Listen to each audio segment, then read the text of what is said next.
I am Hercule Poirot. Welcome to my new mystery story. The autumn fog clung to the streets of London like a shroud, muffling the clip of horses and the rumble of motor cars.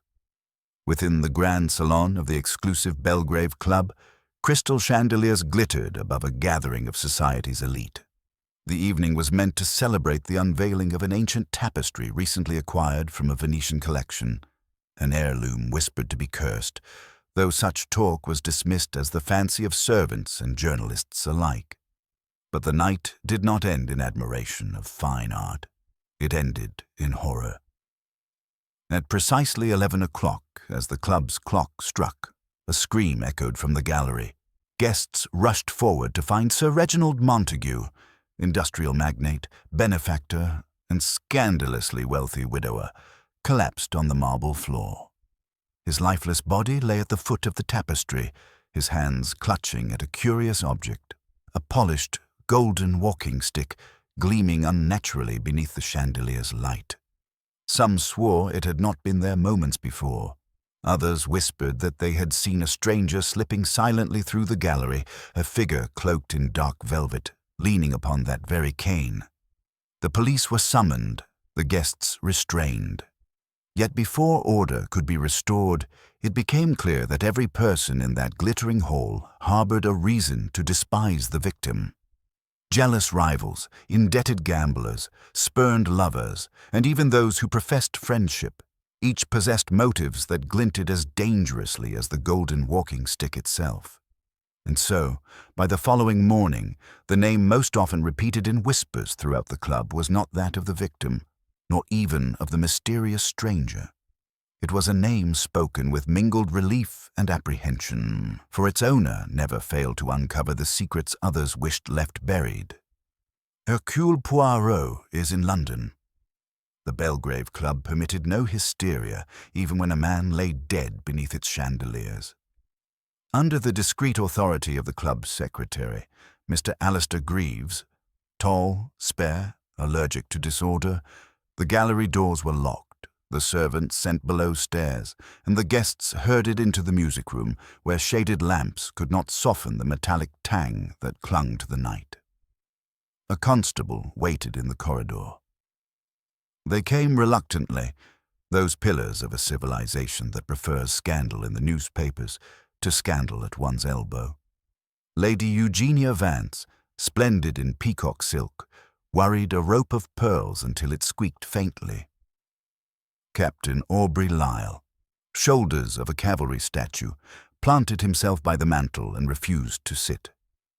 Sir Lionel Armitage, a rival magnate with a benign roundness that never deceived a competitor, rested both hands upon a cane very much not golden. Miss Clara Montague, the dead man's niece and closest relation present, kept her small gloved hands locked together as though steadiness could be gripped into being. There were others. Dante Bellini, the Venetian dealer who had brokered the tapestry, with gloves he would not remove.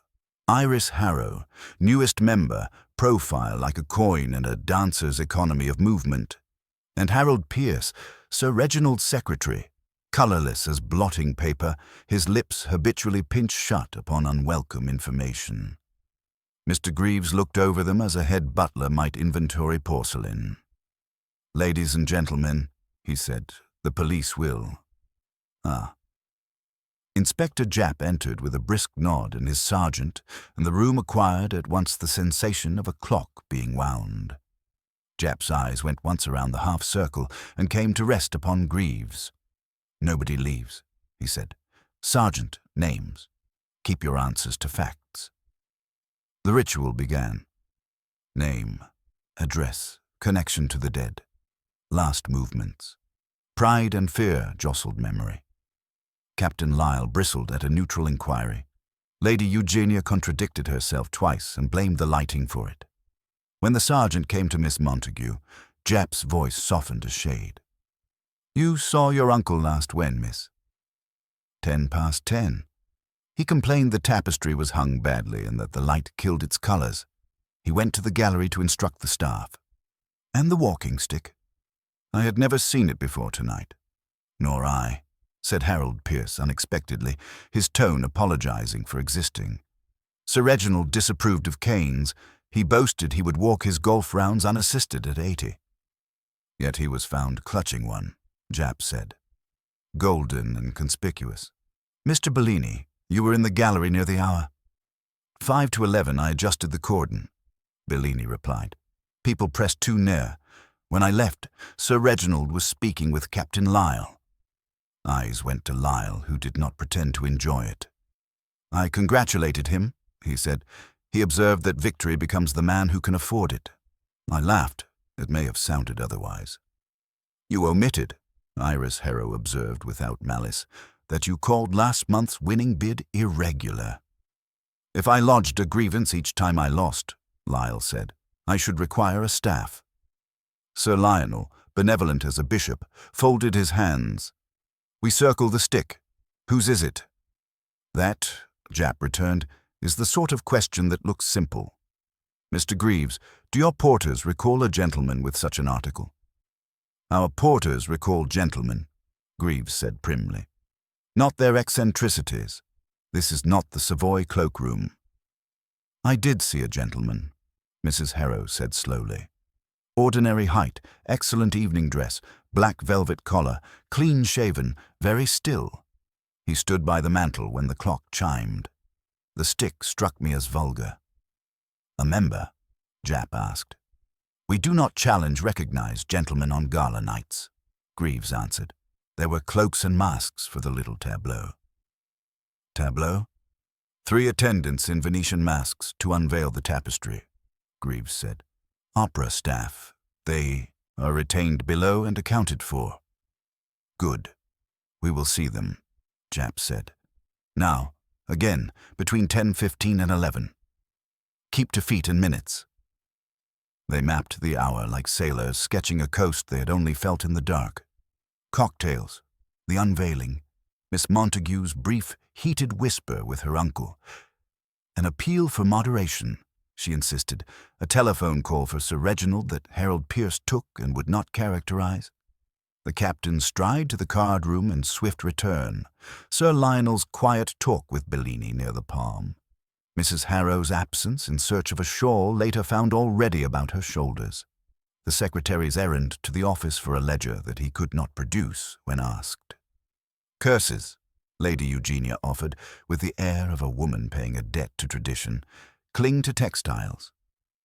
Curses are not within my department, Japp said. I operate a humbler shop. Doors, clocks, tempers. Captain, if you please, spare me foreign agents. Sir Lionel, let speculation rest. He rose at last, not satisfied but organized. The room exhaled. From the corridor came the smallest sound, as of a match struck by a considerate hand. Greaves glanced toward the gallery. The constable outside adjusted his posture by a fraction. The guests felt it, that change in the air when an actor of importance waits just beyond the wing. A voice followed, courteous and exact, placing each syllable as though it were a coin. If the inspector permits, I would wish to observe the scene before the pattern is smudged. Japp's mouth nearly smiled. You're punctual. Punctuality, the voice said, is good housekeeping for the mind. Greaves suppressed a protest about procedure.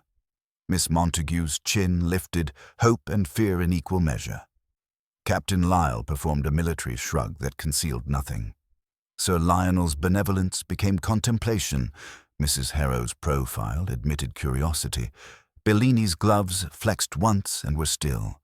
Harold Pierce, poor man, seemed to expand by an inch, as though accuracy had arrived to relieve him of invention.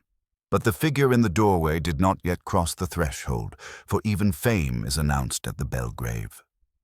The constable, almost reverent, spoke the name, and it moved about the room like a small, exact bell, touching every ear and the part of the conscience that prefers to be tidy. Indeed. Monsieur Hercule Poirot. Poirot entered with the delicacy of a man stepping into a painting he did not wish to smudge. His patent leather shoes made no sound upon the parquet, yet every gaze followed him as though compelled. The little man was immaculate as ever, dark suit pressed into geometries of order, mustaches waxed into identical arcs, eyes alive with pinpricks of curiosity, he bowed, neither hurried nor languid, to the company assembled. "Bonsoir, mesdames et messieurs. Forgive the intrusion, but crime is an untidy thing. Where there is disarray, it cries to me like a dissonant note in a symphony." Japp gestured with weary tolerance. "The floor's yours, Poirot. But mind, this is my case. Scotland Yard's rules apply." "Naturellement," Poirot said with a courteous inclination of the head. "You shall see that I disturb nothing. It is order I restore, not rules I overthrow." He turned his gaze upon the company. "You were all present when Sir Reginald Montague died, were you not? Then each of you is a thread in the tapestry.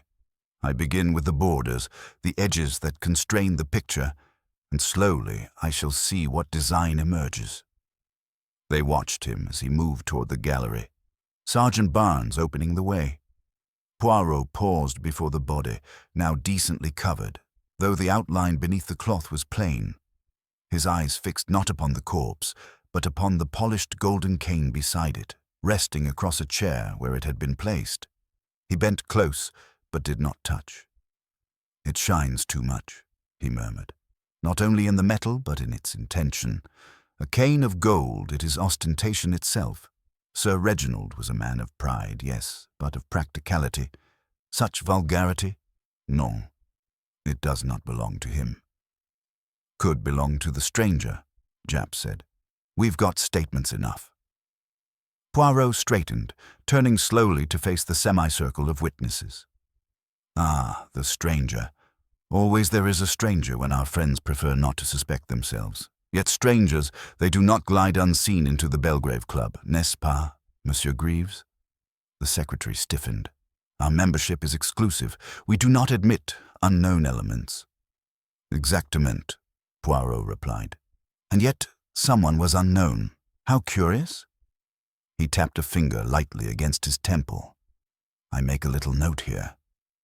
He returned to the music room where the guests waited, as restless as school children before an examiner. His gaze lingered upon each face, pausing with subtle weight. "Now, if you will indulge me, I ask only the simplest of questions. Not where you were, for that you have told already, but what you felt." Lady Eugenia drew herself up. "Felt? I felt shock, of course." Poirot tilted his head. "And before the shock? When you looked upon the tapestry, when you saw Sir Reginald alive still?" "I thought he was insufferable as ever," she said, and flushed at her own candor. "But that does not mean, well, feelings are not motives." "On the contrary," Poirot said gently, "it is precisely the feelings that create the motives. Logic alone kills no man. Tell me, Captain, you spoke with Sir Reginald. What did you feel?" Lyle's jaw flexed. "Annoyance. He never missed a chance to needle me." "And yet you laughed," Poirot observed. "When a man laughs, though he is annoyed, we must ask, does he laugh to conceal anger, or does he laugh to reassure the company? The one is dangerous, the other polite. Which was it, Captain?" I am not dangerous," Lyle said shortly. Poirot's mustaches twitched, neither agreement nor denial. His eyes slid to Clara Montague. "And you, mademoiselle, you spoke to your uncle in earnest?" "Yes," she said, her voice low. "I begged him not to quarrel so publicly with Captain Lyle. He enjoyed humiliation too much." And he answered. He said that enemies are cheaper than friends, that at least they do not expect charity." "Bien," Poirot murmured. "That is a remark to remember." Sir Lionel Armitage cleared his throat. "If we are to confess our feelings, mine were those of professional rivalry. Montague and I crossed swords often, but in commerce only. He was abrasive, yes, but indispensable." "Indispensable to whom?" Poirot asked softly. Sir Lionel shifted. "To the machinery of industry. One does not murder the engine because one dislikes its noise." "Perhaps," Poirot said. His eyes flickered to Harold Pierce, the secretary. "Monsieur Pierce, What did you feel when you answered the telephone on behalf of your master? Pierce blinked, a man trapped. I merely did my duty. The caller, he was known to you? I cannot say. The voice was distorted, perhaps a foreign line. It asked for Sir Reginald in tones of urgency. And what was the urgency? I cannot say, Pierce repeated, shrinking into silence. Poirot regarded him long enough to make the color rise in his cheeks, then shifted at last to Bellini. Signor, you handled the tapestry. You know its history. Bellini spread his gloved hands. Ah, monsieur, history is made of dust and rumor. The tapestry is 16th century, depicting the judgment of Solomon. There is talk of misfortune to its owners, but such talk accompanies any relic old enough to justify superstition. Indeed, Poirot said. Yet a man is dead at its feet. Coincidence? Perhaps. I shall not exclude it. His gaze came at last to Iris Harrow. Mademoiselle, you saw the stranger? She nodded. Only briefly. He stood apart, too still. When the clock chimed, he turned. The stick caught the light. Then the scream. Poirot's eyes brightened. And the stranger, he did not vanish like the smoke, no? He must have passed a door, brushed a sleeve, disturbed the air. Someone noticed, even if only with the corner of the eye. Think carefully. No one spoke. Silence pressed down, punctuated only by the faint tick of the clock. Poirot waited, then allowed the hush to lengthen until discomfort squirmed in each breast. At last he inclined his head. Très bien. The silence itself tells me much. Each of you hides something, not necessarily guilt, but concealment. Yet it is in concealment that the truth is born. He clasped his hands neatly before him. I thank you for your candor, such as it is. I shall now examine the gallery with Inspector Japp, and afterwards, perhaps, the private apartments of Sir Reginald. Meanwhile, I suggest you make yourselves comfortable. The night will not be short. He turned with that precise little bow again, his eyes gleaming like a chess player who has seen the board's design, though the pieces still stand unmoved.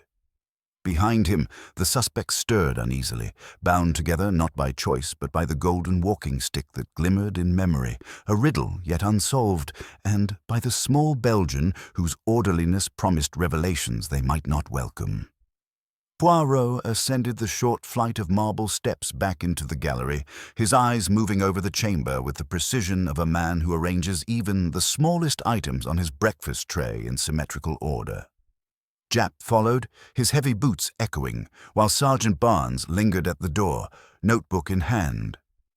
The club's chandeliers had been dimmed now to a sober glow, but the tapestry loomed in its gilded frame, Solomon and his sword, forever caught in woven judgment, while the shadow of Sir Reginald's collapse still seemed to cling to the marble beneath.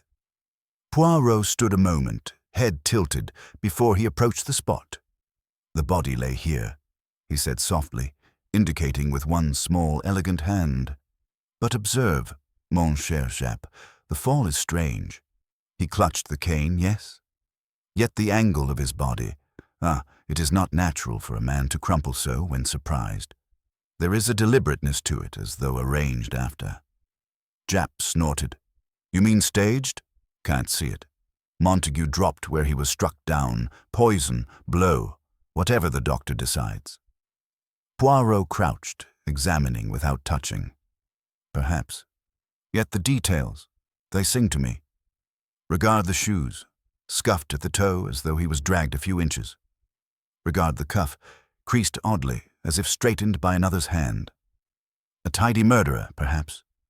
Japp scribbled. Or your imagination, Poirot. Poirot smiled faintly. My imagination, it is the servant of the little grey cells. They whisper to me, not of fantasy, but of possibility. He turned to the cane, gleaming on the chair. The golden surface reflected lamplight in a manner almost indecent in its brilliance. Poirot leaned close, studying the ferrule. See here, the tip is unmarked. A cane used in London streets acquires scratches, dirt. This one is as virgin as the first morning. And the balance, He lifted it delicately with a handkerchief, weighing it. It is too heavy to be comfortable. Not a cane to support, but to impress, or to conceal. Conceal what? Japp demanded. Poirot pressed the handle with a fingertip, his brows knitting. Perhaps nothing, perhaps everything, but the weight, yes, it suggests a cavity, a hollowness, a place where one may insert, a paper, a blade, a vial. His eyes gleamed. We shall see. He returned it to its place with reverence. The inspector crossed his arms. So what do we tell the press? That a golden stick murdered him? Poirot gave a little shrug. Tell them only that the truth is precise and it does not hurry. His gaze shifted to the tapestry. He stepped closer, examining the woven faces, the stitched sword poised above the infant. It is curious, is it not, that the scene is judgment, division of truth and falsehood? Symbolism, it creeps into reality like ivy. Symbolism doesn't hang a man, Japp muttered. Non, but it hangs about a murder like perfume, Poirot replied. We must not neglect it. He turned sharply to Barnes. Sergeant, fetch me the list of those who had direct dealings with this tapestry since its arrival. The porters, the handlers, the restorer, if one exists. Someone touched it last. I wish to know who. Barnes hurried off, leaving Poirot and Japp alone with the silent witnesses of the gallery. Poirot's gaze roamed once more, coming at last to the windows. He stepped nearer, finger tracing the edge of the sill. Japp, see the condensation. A handprint, faint but there. Someone leaned here tonight, perhaps to watch the street, perhaps to wait for a signal. But why wait by a window when a party sparkles below? Unless one is not of the party. Japp's eyes narrowed. The stranger, then. Perhaps. Yet remember, my friend, the stranger may not exist. He may be a conjured figure, born of fear and convenience. But if he exists, then he left signs. This handprint, it is one. We shall measure it, perhaps compare later. Japp grunted assent. Poirot turned from the window with a brisk nod. Come. We return to the suspects. It is in their words, their silences, that I shall find the stranger, real or imaginary. They re-entered the music room. The company had grown restless. Lady Eugenia fanned herself, though the air was cool. Sir Lionel had acquired a cigar he dared not light. Clara Montague sat rigid, and Captain Lyle prowled like a caged tiger. Bellini smoothed his gloves endlessly while Iris Harrow gazed at nothing, her expression distant. Pierce hovered near the wall as though longing to blend into the wallpaper. Poirot advanced a few paces, folding his hands. Mes amis, I have looked upon the scene. Certain details trouble me. But first, I will ask again of the cane. Has any among you ever seen it before this night? A chorus of negatives, quick, defensive. Poirot's eyes missed nothing, the flicker of Clara's lashes, the captain's too swift denial, Bellini's dramatic spread of hands. He smiled faintly. No one? Then it arrives from the ether, oui? A golden apparition. Curious indeed. He walked slowly, gaze shifting from one to another. But perhaps it was brought deliberately, by one who wished not only to kill but to leave a spectacle. Murder, mes amis, is often theatrical. The murderer plays to an audience. He leaves his symbol, his calling card. This stick, it is precisely that. Lady Eugenia's pearls clicked in her fingers. You make it sound like some grotesque performance. Poirot bowed, slightly. Murder is always grotesque, madame, but rarely is it without artistry. Now, who in this room is fond of display, of the dramatic gesture? Eh bien, that is a question I shall answer in time. He let the silence lengthen until discomfort rippled again. Then, with sudden decision, he addressed Pierce. Monsieur, the call you took, did your master respond with agitation? Did he raise his voice? Pierce hesitated. Yes. He said, not tonight, not here. And then he slammed the receiver. He looked very pale. Poirot's mustaches bristled. Merci, that tells me much. His gaze passed to Bellini. Signor, you spoke of curses. Do you yourself believe in them? Bellini smiled thinly. I believe in men who make money from curses. Précisément, Poirot murmured. He turned to Japp. You see, my friend, already the picture sharpens. A man receives a call that alarms him. Minutes later he is dead. A stranger appears, or perhaps does not. And in his hand, a stick of gold, too new to have walked the streets, too heavy to be merely ornamental. It is an object with a purpose. And what purpose? Japp asked. Poirot spread his hands delicately. That, mon cher, we shall learn when the murderer reveals it by mistake. For already I see that among us there is someone who cannot keep his little secret forever. Tonight or tomorrow, the golden cane will betray its owner. The silence that followed Poirot's declaration was heavy, broken only by the faint rustle of Lady Eugenia's fan and the insistent ticking of the clock on the mantel. Every eye in the room had turned toward the golden cane, gleaming in its obscene brightness, as though it might stir and accuse its owner of betrayal. Poirot let the tension ripen. He knew well that silence could be as sharp a blade as any question. At last, he clasped his hands and spoke softly. You are weary, I know. But murder is inconsiderate. It does not keep polite hours. So, we shall continue. For the truth, it does not sleep.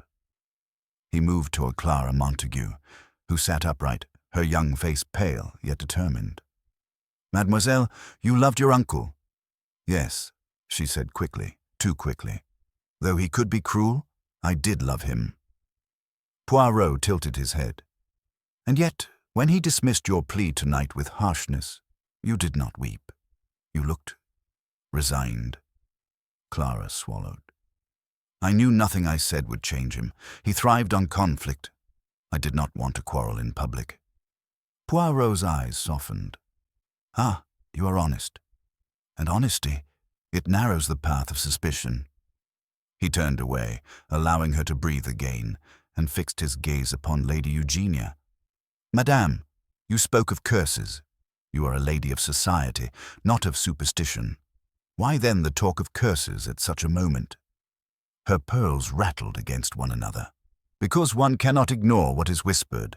That tapestry has a history of ill fortune.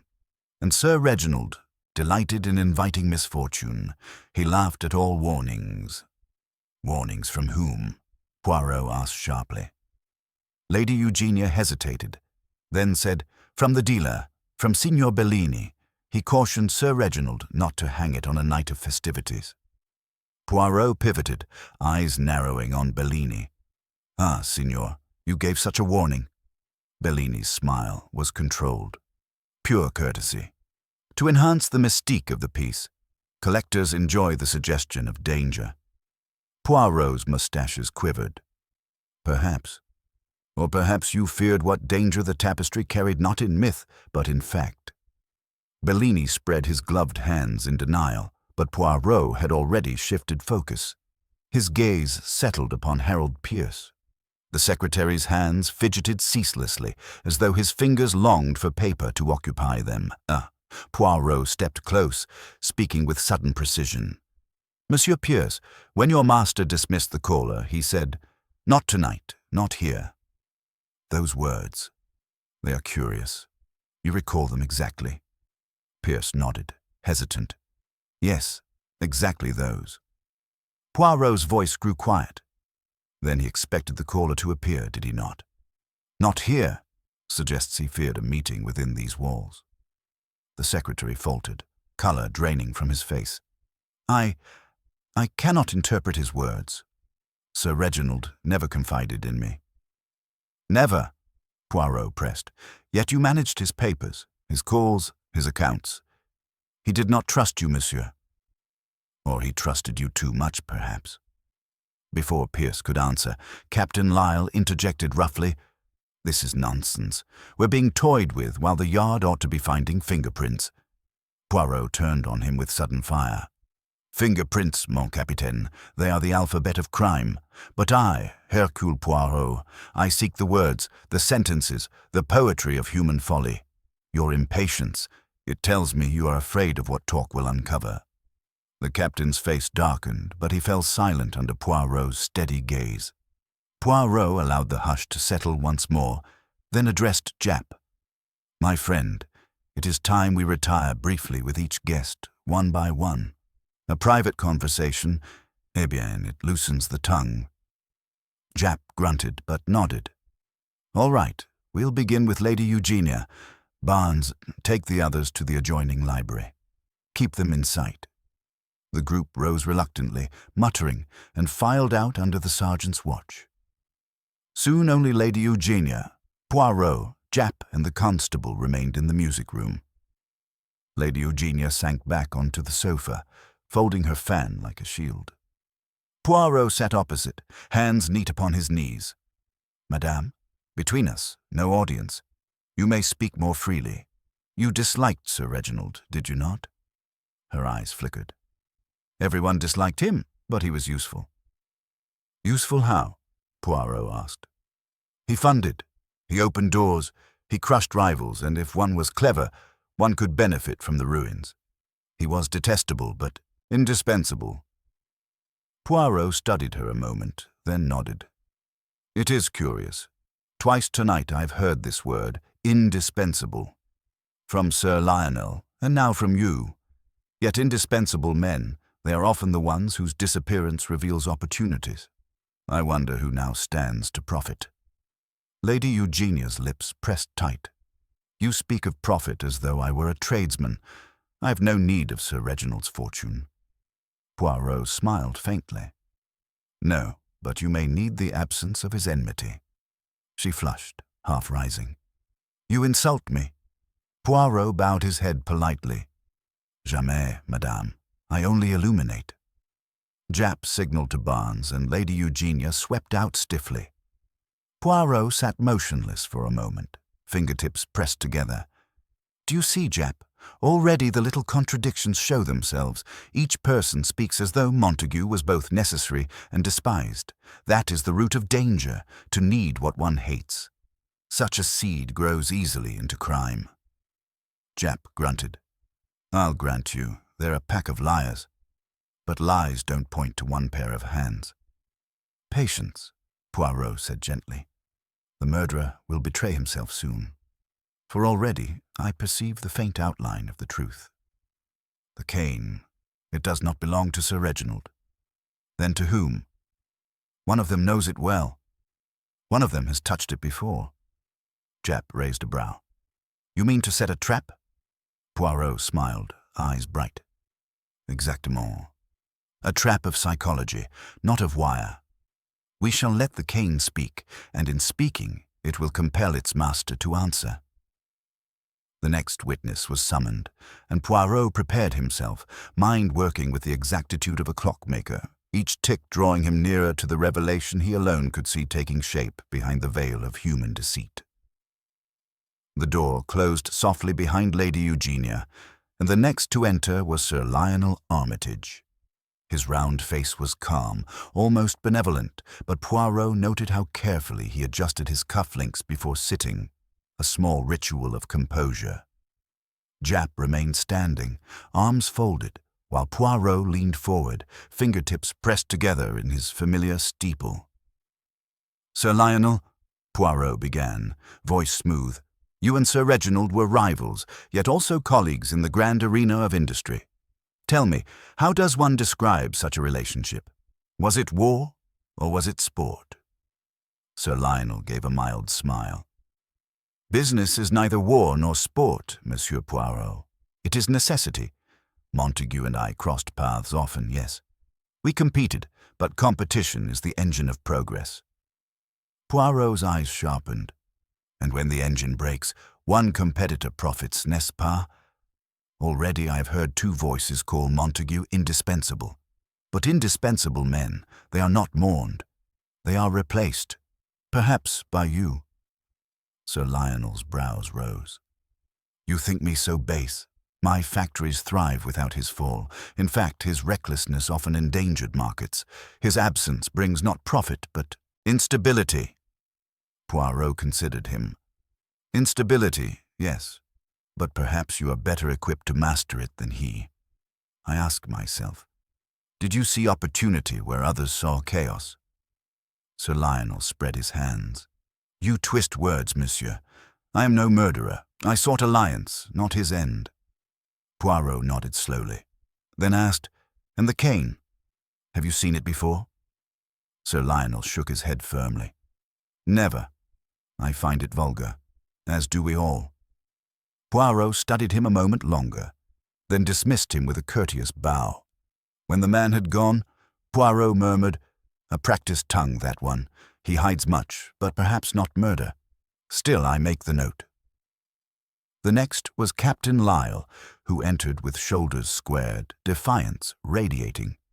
He refused the chair and stood, legs apart, as though before a court-martial. Poirot regarded him with calm eyes. Mon capitaine, you are impatient with words, but murder, alas, it is not fought with sabres. It is woven from words, lies, tempers. Tell me, you laughed with Sir Reginald, yet you admit you were annoyed. What truly passed between you? Lyle's jaw clenched. He taunted me, as always. He said a man who loses at auction is like a child denied sweets. I replied that at least I did not purchase cursed trinkets. He laughed. That was all. Yet witnesses say your tone was harsh, Poirot said softly. Perhaps your anger ran deeper. I don't deny it. Montague humiliated me often, but I fought him across tables, not with weapons. Poirot's gaze flicked to the cane. And if the weapon was words? If the cane were not meant to kill but to declare, to mock? Would you not be tempted? Lyle's eyes blazed. Are you accusing me? I accuse nothing, Poirot said mildly. I observe. You are a man of action, not of subtlety. To plant a golden stick and vanish like a phantom, that is not your style.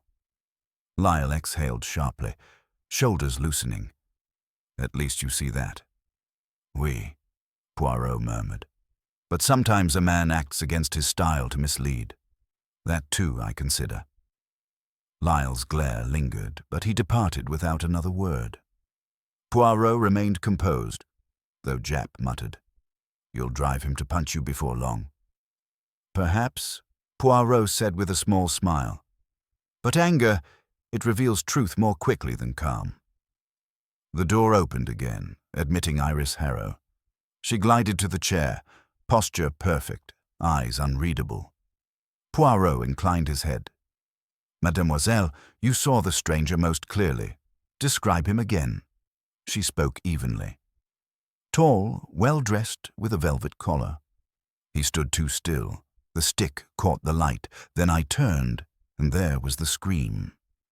Too still, Poirot repeated. What do you mean? Like an actor waiting for his cue, she said quietly. Poirot's eyes gleamed. An excellent observation. Did you recognize him even faintly? No, and yet there was something familiar, a bearing perhaps, but it vanished with the shock. Perhaps, Poirot murmured. Tell me, mademoiselle, you left the room to seek a shawl that was already about your shoulders. Why? A flicker crossed her face. I had been uneasy. I wished for a moment alone. The shawl was an excuse. And why uneasy? She hesitated. Because Sir Reginald had spoken to me earlier in a way that chilled me. He suggested that young women in society survive not by honesty, but by clever attachments. It felt like a threat. I did not want to hear more. Poirot nodded gravely. Merci, mademoiselle. That is useful. When she had gone, Japp whistled softly. So Montague was making enemies left and right, even on the dance floor. Poirot's eyes sparkled. Exactement. Each confession adds a note to the melody. Soon it will form the tune. Next came Harold Pierce, pale and twitching. He perched on the edge of the chair as if it burned him. Poirot leaned close. Monsieur, you serve a man. You know his habits, his fears. Do not tell me you knew nothing. That call, it frightened him. Who was it? Pierce wrung his hands. I cannot say. Truly, he dismissed me the moment he hung up. Poirot's gaze sharpened. But you overheard. A secretary always overhears, even tones, pauses. What did you hear? Pierce's lips trembled. The voice said only, "You cannot escape tonight." That was all. Poirot's eyes glittered. Ah, that changes much. Sir Reginald feared a reckoning, and the stick, it appears as if on cue. Do you see, Jap? The pieces, they begin to fit. Jap grunted. A threat, then a murder. Seems straightforward. Poirot shook his head. No, my friend. It is never straightforward. The voice, it may have been a trick, a lure. The cane, a distraction. But the psychology, it is exact. Someone here wished not only to kill, but to terrify first. That is artistry of a dark kind. Pierce buried his face in his hands. Poirot watched him a moment, then dismissed him gently. The door closed, and Poirot rose, pacing with delicate steps. We near the heart, Jap. The cane, it will betray its master. And I shall set the trap soon, for already the murderer begins to tremble. The hour had crept past midnight, but the Belgrave Club did not yield to sleep. Lamps burned low. Glasses of brandy stood half forgotten on side tables, and the air was taut with the weight of expectation. Poirot, precise as a metronome, paced the music room with measured steps, his mustaches gleaming under the shaded light. He had listened, observed, pressed each soul until something small but telling escaped. Now he moved as though arranging chess pieces in his mind. Jap leaned against the mantel, arms folded, watching the little man with a mixture of admiration and impatience. Poirot stopped suddenly before the golden cane, still resting on the chair where he had left it. He regarded it not as an object, but as a conspirator. You are too new, too polished, too theatrical, he murmured. You do not belong here, mon ami, yet here you are, at the center of murder. His eyes lifted to the company. Clara, pale and withdrawn. Sir Lionel, his hands folded with deliberate serenity. Lady Eugenia, fanning herself though no heat lingered. Captain Lyle, rigid and restless. Bellini still smoothing his gloves as though silk could erase suspicion. Iris Harrow, quiet, thoughtful, watching Poirot intently. And Pierce, hunched like a man awaiting judgment. Poirot addressed them all at once. Mesdames et messieurs, you have been patient. But I fear patience is a luxury we cannot afford. The murderer is among us.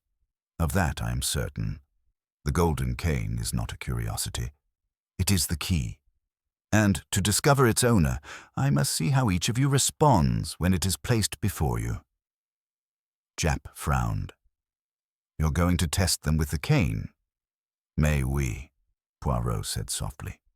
It is not fingerprints I seek, but psychology. A man may school his face when accused, but not when confronted by the very thing he fears. He gestured to Barnes, who brought the cane forward, laying it carefully upon the table at the center of the room. Its golden shaft caught the lamplight, casting reflections like fire across the ceiling. Poirot stepped back. One by one, you will approach. You will place your hand upon the cane. Nothing more. It is simple, n'est-ce pas? Yet in that simple act, I shall see truth. The room stirred uneasily. Clara looked at the cane with dread, Lady Eugenia with disdain, Captain Lyle with open suspicion. But Poirot's eyes allowed no refusal. First, mademoiselle, Poirot said gently, beckoning Clara. She rose, hesitated, then stepped forward. Her hand hovered, trembling, before it rested briefly on the cane. She shivered, then withdrew as though burned. Poirot inclined his head. Merci. Fear, yes, but not possession. Sir Lionel came next, steady and deliberate. He placed both hands upon the cane, weighed it with curiosity, then returned it calmly. His gaze was clear, but Poirot's eyes narrowed slightly. Interesting. Too calm, perhaps. Too practiced. Lady Eugenia advanced with disdainful poise. She touched the cane with the tip of one finger, lips tightening. Vulgar, she muttered, withdrawing quickly. Poirot gave no comment. Captain Lyle strode forward, grasped the cane firmly, almost defiantly. "Heavy," he said. "Useless for walking." He returned it with a snap of his wrist, glaring at Poirot as if daring him to accuse. Poirot only smiled faintly. Bellini was slower, his movements elegant. He stroked the cane as though appraising merchandise. "Fine workmanship," he said smoothly. "But impractical. It is a showpiece, nothing more." Yet Poirot noted the faint sheen of sweat upon his brow despite his easy tone. Iris Harrow stepped forward, her face unreadable. She laid her palm gently upon the cane, then withdrew almost at once, her eyes never leaving Poirot's. There was no fear, but a quiet unease lingered. Poirot inclined his head slightly, as if acknowledging her honesty. Finally, Harold Pierce approached. His steps faltered, his hands trembled. He reached out, touched the cane briefly, and recoiled with a gasp. His face blanched, his breath came sharp. He stumbled back, nearly overturning a chair. The silence that followed was suffocating. Poirot's eyes glittered, but he lifted a hand before Japp could speak. "Patience. We must not leap to conclusions. Each reaction tells me something. Some of you were indifferent, some disdainful, some fearful, but one among you, betrayed recognition. The cane has spoken." Pierce stammered. I was only startled. The gold, the weight." Poirot regarded him steadily. "Non, monsieur. You recoiled as from a serpent whose bite you know too well. You recognize this cane, though you deny it." Pierce's lips trembled, but he sank back into silence, burying his face in his hands. Poirot let the silence stretch, then turned to Japp. "The picture grows sharper, but one piece remains hidden. I must look not only at the cane, but at the man who was to be its victim. For Sir Reginald feared something, someone. He received the threat. You cannot escape tonight. The cane appears, and he dies." Poirot tapped a finger against his temple. "To understand the murderer, we must understand the fear." Japp muttered. "So what's next?" Poirot's gaze moved to Clara. "The private apartments of Sir Reginald. There, I think we shall find the clue he himself feared. Perhaps a paper, a letter, a name. It is time to see the secrets he guarded." The company stirred, whispers rising like uneasy wind. Poirot raised a hand for silence. "Remain here, mes amis. I go with Inspector Japp, and when I return, perhaps the stranger with the golden cane will no longer be a phantom, but a face." With that, he turned, his small figure upright, precise, and resolute, as he led Japp toward the corridor, where shadows thickened, promising revelation. Poirot walked with brisk purpose down the hushed corridor, Japp close behind. The lamps here were fewer, their glow reduced to dim halos against dark wood panels, and the hush of midnight pressed in from every side. A constable led them to Sir Reginald's private apartments, unlocked the door, and stepped back. Poirot entered without hesitation, pausing just within the threshold to let his eyes adjust and his sense for detail awaken. The suite was grand but orderly. Too orderly, Poirot thought at once. The desk was cleared, the mantel precise, the papers in files stacked with geometric neatness. For a man whose temperament thrived on provocation and conflict, such calm struck him as suspicious. He touched nothing, only let his gaze wander, noting where the symmetry faltered. A blotter too new, an ashtray unmarked, though cigars lay in a box nearby, a wastebasket suspiciously empty. "Looks ordinary enough," Japp muttered, tugging at his moustache. Poirot shook his head. Ordinary is the mask, mon ami. When a man lives in disarray and suddenly his rooms are neat, it is not nature, it is preparation. Someone has swept too clean. He advanced to the desk, crouched slightly, and examined the drawers. Locked, he murmured. But not locked tonight. Observe, fresh scratches by the keyhole. Someone has opened these recently with haste. Japp bent down, squinting. Forced with a small tool, not a key, could have been Montague himself. Perhaps, Poirot said. But consider, if Montague feared exposure, would he not burn his papers? Instead, the drawers are merely rifled and closed again. That speaks not of protection, but of theft. Japp frowned. Then something's missing. Exactement. Poirot tapped the wood lightly with a fingertip, then straightened. He moved to the bookshelves, eyes narrowing at a gap too narrow to notice at first glance. A book displaced slid back hastily. He drew it out with care. Inside, folded between its pages, lay a single sheet of paper. Poirot unfolded it delicately. The handwriting was bold, jagged with anger. The words leapt from the page. "You cannot escape. Tonight you pay what you owe." Japp swore under his breath. That's the same threat Pierce said he heard on the phone. Oui, Poirot replied softly. But note, the letter is unsigned, and the edges, they are smudged with dust as though handled with gloves. Someone wished to conceal their hand, but left behind their fury. This was not Montague's writing. This is the voice of another. He slipped the letter back, eyes gleaming. Now we see clearer. The threat was not random, but deliberate. Sir Reginald expected it. He knew his enemy, yet he told no one. Japp crossed his arms. So who hated him enough to leave this? Everyone downstairs by the sound of it. Poirot paced the room slowly, considering. Hatred is plentiful, yes. But hatred that arranges a golden cane as symbol, that is rare. This murderer, he is theatrical, precise. He wishes to frighten as much as to kill. Poirot's eyes shifted to the mantel. There, amidst neat silver frames, one photograph stood out. It showed Sir Reginald with a younger man, hand upon his shoulder, both smiling thinly. Poirot examined the back. No inscription, but he murmured, "Curieux. This man, he is not among the guests, and yet his likeness, it is preserved with care." Japp leaned close. "Who's he, then?" Poirot shook his head.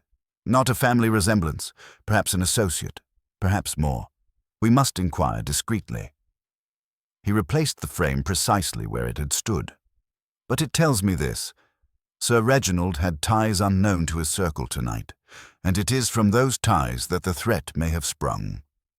They turned to leave, but Poirot paused by the wardrobe. He opened it with care. Inside hung immaculate suits, rows of ties, polished shoes.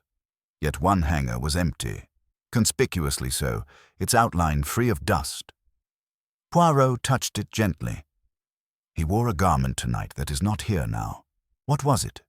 Evening dress, yes, but velvet collar, perhaps. Do you recall, Inspector, what Miss Harrow described of the stranger? Japp's brow furrowed. Velvet collar. You're saying Montague himself could have been mistaken for the stranger. Poirot smiled faintly. No, not Montague. Another who borrowed his garment. A clever ruse, to appear as a phantom in the crowd, unrecognized, and to leave behind the impression of an intruder. But garments, they betray. One is missing. Who removed it? Japp muttered. We'll check with the staff. Someone must have seen a coat go. Poirot nodded. Yes, but subtlety is required. The murderer watches still. They returned to the music room, the guests turning tense faces toward them. Poirot carried himself with serenity, concealing the fire of discovery behind his calm exterior. He resumed his place by the table where the golden cane still lay. Mes amis, he said gently, we have learned something. Sir Reginald received not only a threat by telephone, but a letter as well. The words are the same. You cannot escape tonight. And more, There is evidence that a garment of his is missing, one with a velvet collar. Perhaps this explains the vision of the stranger. A ripple moved through the group. Lady Eugenia gasped softly. Clara clutched her hands tighter. Bellini's eyes darted. Poirot's gaze swept them. So now we must ask, who among you knew of the letter? Who among you had access to his rooms? And who would dare to masquerade as a phantom with golden cane to strike fear before striking death? He let the silence deepen, eyes resting at last on Harold Pierce, whose face had gone ashen once more.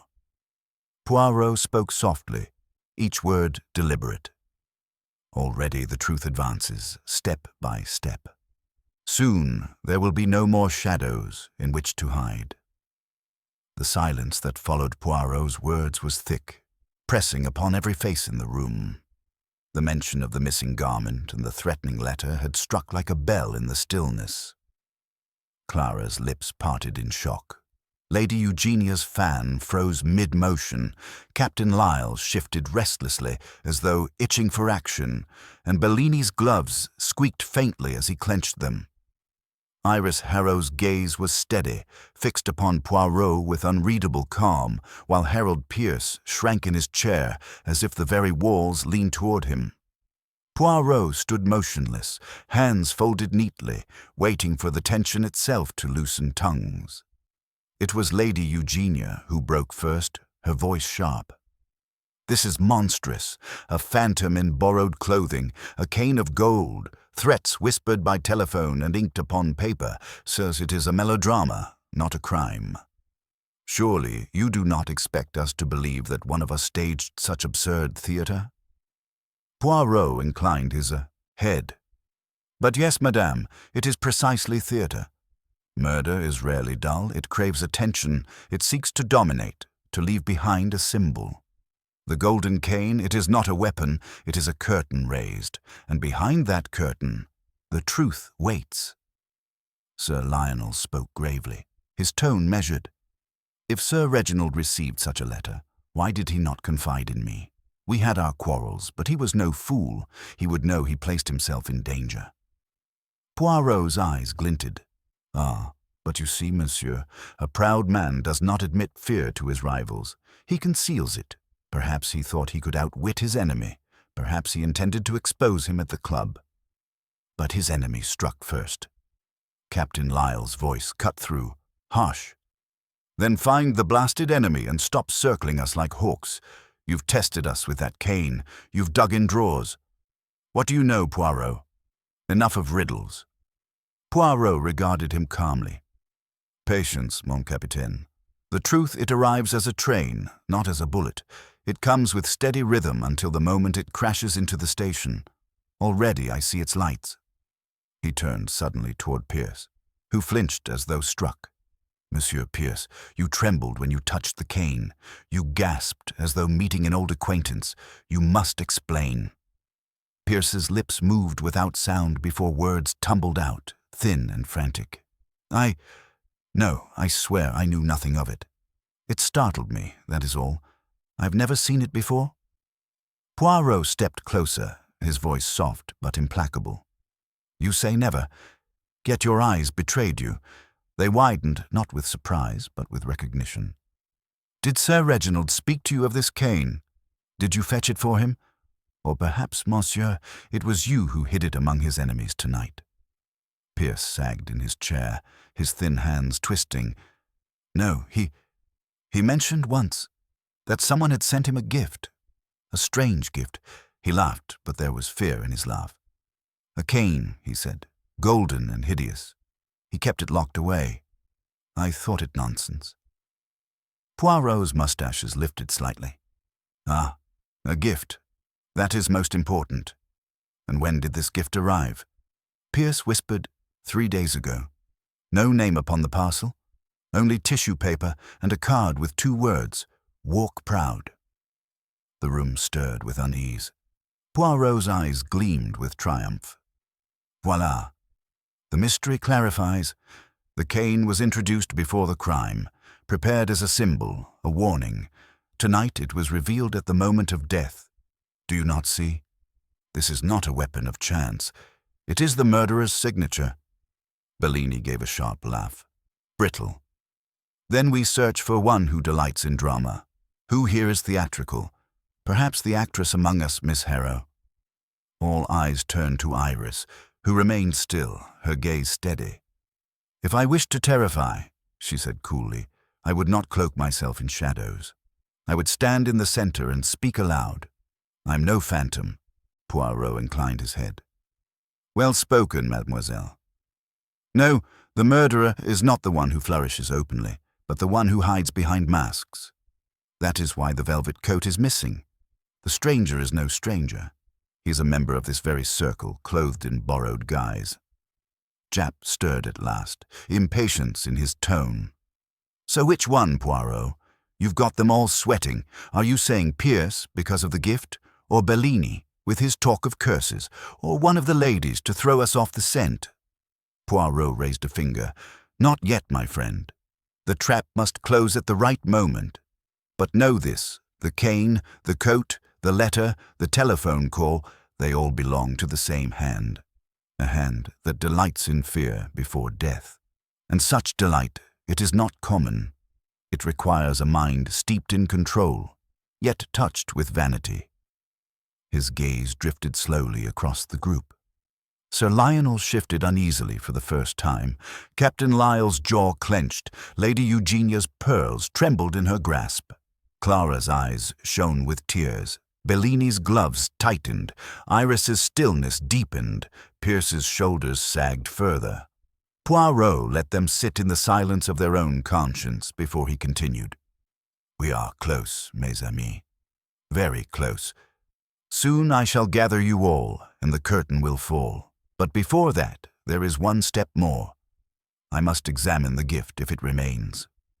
Pierce, where did your master lock away this cane before tonight?" Pierce hesitated, then whispered, "In the strong box of his study. But tonight it was gone. I thought he must have brought it here himself." Poirot's eyes flashed. "Non, monsieur, he did not bring it. It was taken, and the one who took it placed it in his dead hands to complete the scene. That is the mark of the murderer." Japp leaned forward. "Then we've got them. All we need is proof." Poirot bowed slightly. "Proof will come, mon ami. It always does. For lies unravel, and the murderer has woven too many. Already the threads begin to snap." The guests sat frozen, each aware that the circle was tightening, that Poirot's eyes saw more than he revealed. Somewhere among them, the murderer's heart beat faster, knowing that the masquerade was nearly at its end. The lamps flickered faintly as though the air itself grew heavier with the weight of unspoken truth. Poirot remained at the center of the room, his hands folded neatly before him, his eyes sharp and restless, searching the faces that surrounded him. No one moved. The guests were prisoners of their own unease, bound not by locks but by suspicion. Even Japp, usually brisk and practical, watched in silence, sensing that the Belgian's mind was nearing its conclusion. Poirot let the quiet linger, then spoke in that soft, deliberate cadence that forced every ear to bend toward him. "We approach, mes amis, the moment of clarity. The cane, the letter, the missing garment, all are threads. And when I weave them together, they form a pattern unmistakable. But still, one stitch is loose, one contradiction unresolved. Until it is tied, the picture is incomplete." He looked to Clara Montague first, her pale face strained with fatigue and fear. "Mademoiselle, you said you loved your uncle, though he was cruel. You begged him to cease his quarrels, yet you accepted his contempt in silence. You suffer, but you do not kill. I do not accuse." Clara's eyes brimmed with tears, and she bowed her head in relief. Poirot's gaze slid to Lady Eugenia. "You, madame, speak of curses, of fate. You despise vulgarity. Yet to plant a golden cane, to stage a phantom, this would be vulgar in the extreme. No, this is not your hand." Lady Eugenia sniffed, adjusting her pearls as if reclaiming dignity. Sir Lionel straightened under Poirot's scrutiny. "You call Montague indispensable. Twice you have used the word, yet your calm is too smooth, too practiced. Still, the theatre of this crime does not suit a man who thrives in the quiet arena of commerce. You profit, yes, but you do not perform." Sir Lionel inclined his head gravely, saying nothing. Poirot turned to Captain Lyle, who bristled. "Mon capitaine, you are a soldier, a man of blunt speech.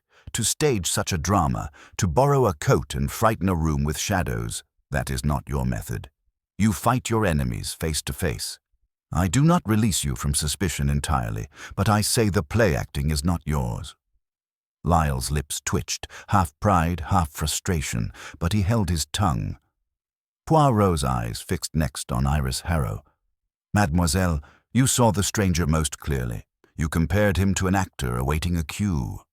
That is keen observation, yet your calm tonight, your honesty about your unease, it does not ring of guilt. No, you are a witness, not the hand that struck." She met his gaze without flinching, and for the first time a faint respect flickered across his features.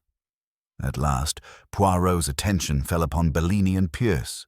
His expression grew sharper. "Here, Inspector, we find the heart of the matter. Two men bound to Sir Reginald in different ways, one by trade, the other by service. Both had knowledge, others did not. Both had opportunity."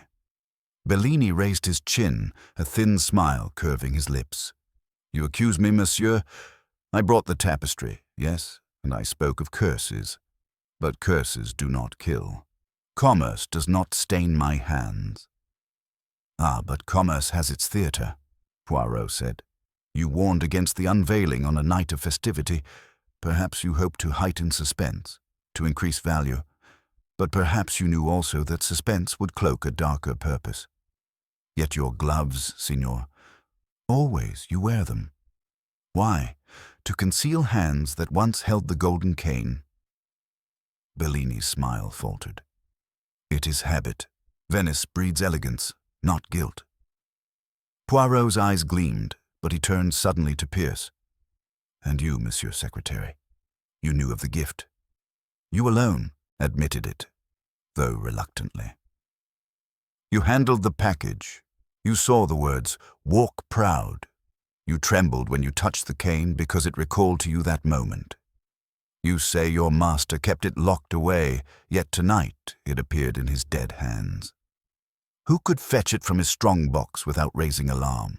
Who had the keys, the access, the trust? You, Harold Pierce." Pierce's head jerked up, his mouth working soundlessly. "No, no, I swear." Poirot advanced a step, his voice low and merciless. "Oui, monsieur. You who lived in his shadow, who endured his scorn, who fetched and carried like a servant while he mocked you. You received the threat by telephone. Perhaps you even made the call yourself, to give the illusion of an enemy. You had the letter in your possession before it reached him, and the cane, you placed it in his hands, not as gift, but as sentence." The room erupted. Lady Eugenia gasped. Clara cried out. Lyle muttered an oath. Bellini flung his hands wide in disbelief. Pierce shook violently, his thin frame crumpling into the chair. "He ruined me," he whispered hoarsely. "Years of service, and nothing but contempt. He promised once. He promised I would be rewarded. Instead, he cast me aside. The cane came, yes, but I did not send it. I only used it when I saw what it could mean. To frighten him, to make him pay." Poirot's eyes softened, though his tone remained firm. "And so you played the phantom. You wore his velvet coat, knowing the collar would mask your identity. You carried the cane. You let others glimpse you as a stranger. You planted fear before striking. But, monsieur, you forgot one thing. Fear leaves its own trace, and you trembled too soon. The cane betrayed you." Pierce buried his face in his hands, a low sob escaping. Japp signaled the constables, his voice gruff. "Take him. We'll have his full statement before dawn." As the secretary was led away, Poirot turned back to the remaining guests. "Mesdames et messieurs, justice is often not neat but order. it is restored. Sir Reginald's death was no accident of curses, no phantom intruder. It was the act of a man broken by humiliation who sought to right his vengeance in gold. And now the little grey cells may rest. He reached for his hat, adjusting it with immaculate care, and added softly, "It is curious, is it not, that pride destroys not only the great, but also the humble who live in their shadow. That, Inspector, is the true curse of this tapestry." Poirot gave a small bow, his moustaches gleaming, and the case of the golden walking stick was closed in silence, heavy with revelation. The Belgrave Club was quiet again, its great rooms drained of their earlier brilliance. The police had gone, the suspects released to their own uneasy reflections, and only Poirot and Japp remained by the fire in the music room. The golden cane had been taken away as evidence, yet its gleam seemed to linger in the air, a ghostly after-image of vanity and vengeance. Poirot sat perfectly straight, hands folded, eyes half-closed in contemplation, while Japp leaned back heavily, weary from the long night. "Well, you've done it again," Japp said at last, his voice gruff but tinged with reluctant admiration. "I'll grant you I never saw it coming. That meek little secretary, the one who looked as though he'd vanish into the wallpaper. I thought him too small to scheme so boldly." Poirot opened his eyes and smiled faintly. "Eh bien, my friend, it is often the small who imagine themselves most slighted. Sir Reginald humiliated many, but humiliation is heaviest upon the man who has no armor of wealth or pride to shield him. Pierce lived in shadows. He longed for significance. The golden cane gave him that chance, an object too flamboyant for his master, but perfect for a man who desired to frighten before he struck." Japp shook his head. "Still feels almost theatrical, all that cloak and dagger business with the coat and the cane." "Just so," Poirot replied. "It was theatre, Inspector. The crime was staged for an audience. Pierce wished Montague to know terror, to be unmasked before his peers as a man hunted. But like all amateurs upon the stage, he played his part too broadly. His trembling, his silence, his reaction to the cane, they betrayed him.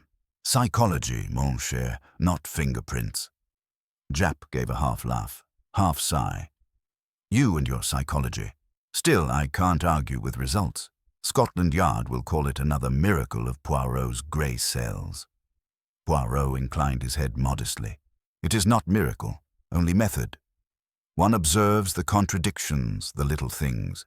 Each guest sought to conceal something, envy, fear, resentment.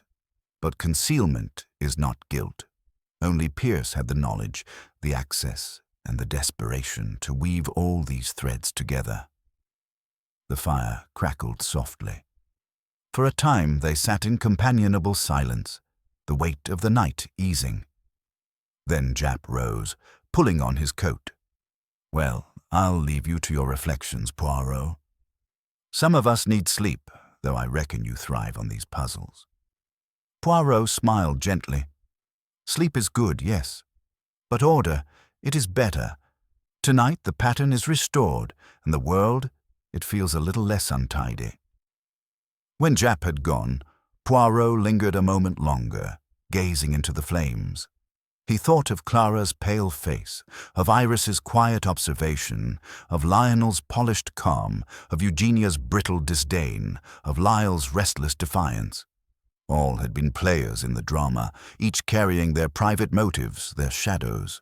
Yet only one had chosen to step beyond resentment into crime. Poirot rose at last, adjusting his cuffs, his movements as meticulous as ever. At the doorway, he paused, glancing once more at the empty chair where the golden cane had rested. A faint smile curved his lips. "Ah, vanity," he murmured. "It leaves more fingerprints than any hand." With that, Hercule Poirot departed into the fading night, his step precise, his mind serene, leaving behind the echo of order where chaos had dared to intrude.